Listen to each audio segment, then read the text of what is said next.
ভগবানের টানে ভগবানের কাছে আবারও চলে এসেছি মহাদেবের কাছে। তো হ্যালো বন্ধুরা, কেমন আছো সবাই? জানি সবাই ভালো আছো আর আমরাও ভালো আছি। তো চলে এলাম আরও একটা নতুন ভিডিও নিয়ে। তো আজ শ্রাবণ মাসের চতুর্থ সোমবার। সোমবার বলে কথা, শ্রাবণ মাস, মহাদেব কোনো কিছুতেই কাউকে আটকে রাখতে পারে না এ সময়। তাই আমিও চলে এসেছি আজ এক্তেশ্বর মন্দিরে। আগের সোমবারে গিয়েছিলাম সারেশ্বর মন্দিরে বিষ্ণুপুরে। তো তখন তৃতীয় সোমবার ছিল, আর প্রথম দুটো সোমবার আমার সেরকমভাবে কোথাও যাওয়া হয়নি। তাই ভাবলাম যে সোমবার, শ্রাবণ মাসের সোমবারগুলো কোনো মতেই নষ্ট করা যাবে না।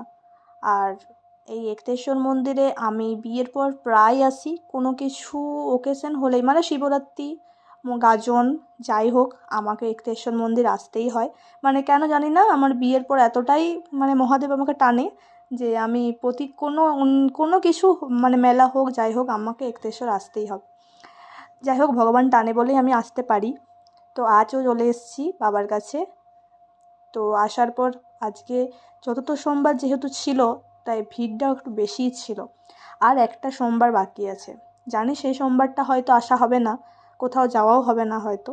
তো যাই হোক, এইটা যখন পেয়েছি সুযোগ মানে হারাতে চাইনি।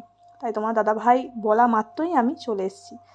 তো আসার পর এখানে প্রচণ্ড ভিড় ছিল। ওখানে আমি প্রথমে পুজো দেওয়ার জন্য কিছু ঠাকুরের জিনিস, ফল আর এসব কিছু নিয়ে নিয়েছিলাম।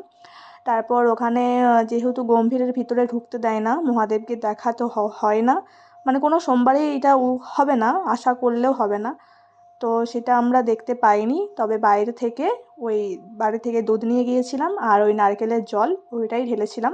শুশুনিয়া আমাদের ঠিক যাওয়া হয় না, মানে এক বছর গিয়েছিলাম তখন, মানে কি বলবো, তখন কোনো কিছু দায়িত্ব ছিল না।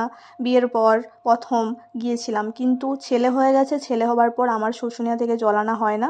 তো শুশুনিয়া বলতে আমরা গিয়েছিলাম তখন বাইকে, হাঁটা আমার পক্ষে সম্ভব নয়, মহাদেব জানে।